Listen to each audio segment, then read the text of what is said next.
কি হাতের ময়লা, ধর্ম কি আল্লাহ মানুষের হাতে দিয়ে দিয়েছেন? বিচার আচার, যে কবরের বিচার এবং জাহান্নামের বিচার সবকিছু মানুষের হাতে।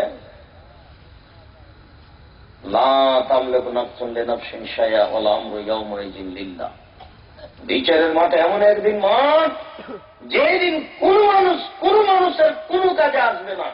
এর নাম বিচারের মাঠ। মানুষ জানে না বিচারের মাঠ কাকে বলে।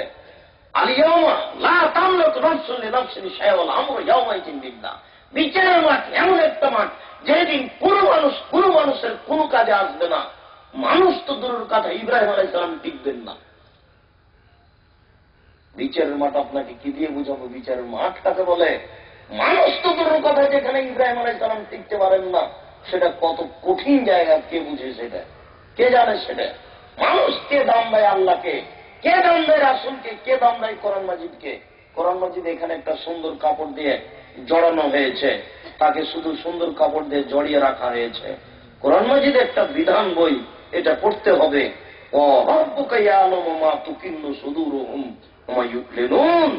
আপনার প্রতিপালক জানেন, আপনি যা অন্তরে গোপন রাখেন, যা প্রকাশ করেন। এরকম বাক্য কে পড়বে, কে বুঝবে? তিনি ছাড়া কোন মাবুদ নেই।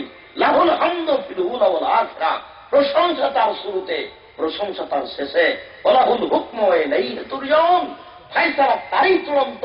পৃথিবীর সকল মানুষকে তারই কাছে ফিরে যেতে হবে। এসব কোরআন মাজিদ কে পড়বে, কে বুঝবে? আয়াতই আছে, সুন্দর করে কাপড় দিয়ে জড়িয়ে রেখে দেওয়া হয়েছে। স্ত্রীকে যদি বলা হয়, আমি যদি বলি যে ভাই আপনি একটু আপনার বাড়ি থেকে কোরআন মাজিদটা এনে দেন তো, তখন আপনার স্ত্রী একবারে কাপড়ের সাথে হাতে কাপড় জড়িয়ে সম্মান করে কোরআন মাজিদ ধরে। কোনদিন কেউ পড়ে না।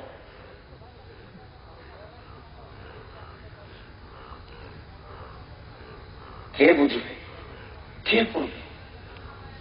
সব ধান্দাবাজ। জন্মের আগে থেকে নার্সারিতে ছেলেকে পড়াবে সেটা ভাবছে, ইংরেজি শিখাবে।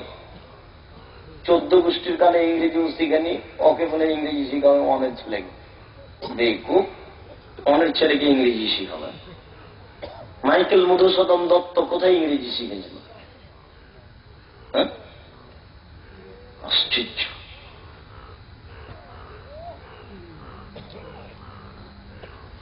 মানুষ বোকা হয়ে গেলে এরকমই হয়।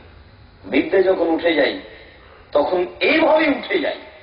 কই কেউ তো পড়া প্রয়োজন মনে করে না, অথচ আল্লাহ তাআলা বলছেন আর রহমান আল্লামাল কোরআন। রহমান তিনি, যিনি কোরআন শিক্ষা দিয়েছেন। খালাকাল ইনসান, যিনি মানুষকে সৃষ্টি করেছেন। বিদ্যাই বলতে কোরআন, কোরআন ছাড়া কোনো বিদ্যা নেই। শিক্ষামন্ত্রী জানে না বিদ্যা কাকে বলে, শিক্ষামন্ত্রীকে আবার পড়তে হবে। শিক্ষামন্ত্রীর জানা নাই বিদ্যা কাকে বলে। জনাব, বিদ্যা যদি আপনি দেখাতে চান জাতির কাছে, তাহলে অন থেকে নিয়ে পিএইচডি পর্যন্ত সব জায়গাতে কোরআন রাখতে হবে, বাধ্য। এই স্কুলে ভর্তি হওয়ার জন্য যেটা 1 নম্বর সাবজেক্ট হবে সেটা হবে কোরআন। যার কোরআন মুখস্থ বেশি, যে কোরআন বেশি বুঝে, তারই রেজাল্ট ভালো, এটাতে আসতে হবে। এখানে চাকরি হবে 50 জনের, যে সবচেয়ে কোরআন মুখস্থ বেশি রেখেছে, কোরআন বুঝে, তার প্রাধান্য দেওয়া হবে চাকরিতে। তাহলে মানুষ কল্যাণ পেতে পারে। মাঠে ঘাটে, অফিসে, আদালতে, কোর্টে, কাচারিতে, শিক্ষা প্রতিষ্ঠানের বাড়িতে, প্রত্যেকটা জায়গাতে শুধু কোরআন তেলাওয়াত হতে হবে, কোরআন পড়তে হবে। তাহলে জাতির কল্যাণ হতে পারে, তাছাড়া কল্যাণ হতে পারে না। কি বুঝেন? এই যে একটা পাতা এখানে আমি বের করলাম, আল্লাহ তাআলা বলছেন, আপনি কি বুঝেন? তাই যে জাআতুহুমুল হাসানাতু ক্বালু লানা হাযিহি ওয়া ইন তুসিবহুম সাইয়্যাতুন ইয়াত্তায়্যারু বিমূসা। মূসা আলাইহিস সালামের লোকেরা খুব বদ ছিল। ওরা বলছে যদি বৃষ্টি হয়ে যায়, ভালো কিছু হয়ে যায়, তখন তারা বলতো এটা আমাদের ফল, এটা আমরা ভালো মানুষ তাই ফল। ওয়া ইন তুসিবহুম সাইয়্যা, আর যখন অনাবৃষ্টি হয়ে যায়, ঝড় বৃষ্টি চলে আসে, কোন সমস্যা চলে আসে, তখন সবে বলে একটাই আরবে মুসা, মুসা বদ, মুসার কারণে এটা হলো, মুসা খারাপ, মুসার কারণে এটা হলো। কে বুঝবে কোরআন মাজিদে কি লেখা আছে? খোলার সাথে সাথে আপনাকে বুঝতে হবে আল্লাহ কি বলেছে। ছেলে মেয়ে, আপনাকে, আপনার স্ত্রীকে, আপনার বোনকে, প্রতিটা মানুষকে কোরআনের উপরে দখল আনতে হবে। যে কোনো জায়গা পড়বে ও বুঝবে, এমন একটা ক্ষমতা দাও প্রত্যেকটা মানুষকে। শিক্ষামন্ত্রীর প্রয়োজন ছিল। বিদ্যা কাকে বলে উনি কি জানেন? রবার্ট ক্লাবের পরিকল্পনায় বিদ্যা চলছে।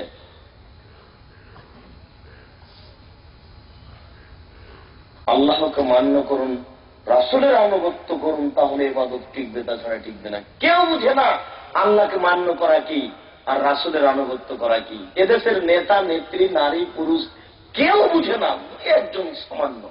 হুজুর তো সব প্রায় 3 নম্বর শ্রেণীর হুজুর। বক্তৃতার জগৎ একটা ফাঁকি দেওয়া, ধোকা দেওয়া জগৎ। বক্তৃতার জগতে এমনটা জগৎ, এর চেয়ে বোকা জগতই নেই। একটা পিয়ন নিবে না হেডমাস্টার ম্যাট্রিক পাস ছাড়া। হেডমাস্টারকে আপনি একটা পিয়ন দেন, পিয়ন ও ম্যাট্রিক পাস ছাড়া হেডমাস্টার পিয়ন নিবে না। না না না, আমার মূর্খ মানুষ দিয়ে চলবে না। পিয়ন কি করবে? একটা ঘন্টা মারে, বাজায়, 1 গ্লাস পানি দেয়। বক্তৃতার জগতে এমন একটা জগৎ যার পড়াশোনা লাগে না, থুঁথির জোর থাকলে বক্ত। মিথ্যে কথা বলে, কিস্সা কাহিনী বলে 10,000 20,000 টাকা নিয়ে চলে গেল। তাহলে ধর্ম টিকবে কি করে? রাসূল সাল্লাল্লাহু আলাইহি সাল্লাম বলছেন আমার জীবনে বড় ভয় 3টি। রাসূল সাল্লাল্লাহু আলাইহি সাল্লাম বলছেন আমার জীবনে বড় 3টি ভয়। রাসূল সাল্লাল্লাহু আলাইহি সাল্লাম বলছেন আমার জীবনে বড় 3টি ভয়। 1 নম্বর ভয় হচ্ছে ভ্রান্ত হুজুর। হুজুরই বলছে যে যায়, হুজুরই বলছে যে জিজিয়ান যায়, হুজুরই বলছেন যে লাইফ ইন্স্যুরেন্স যায়, হুজুরই বলছেন যে শেয়ার ব্যবসা যায়, হুজুরই বলছেন যে খ্রিস্টান আব্রাহাম লিঙ্কনের কাল্পনিক পদ্ধতি, ভোট পদ্ধতি, পবিত্র আমানত। আরে হুজুর কত বড় বুদ্ধিহীন মানুষ! বিদ্যা তো নেই, নেই বুদ্ধিও নেই। খ্রিস্টান আব্রাহাম লিঙ্কনের কাল্পনিক পদ্ধতি কি করে পবিত্র আমানত হতে পারে? আশ্চর্য!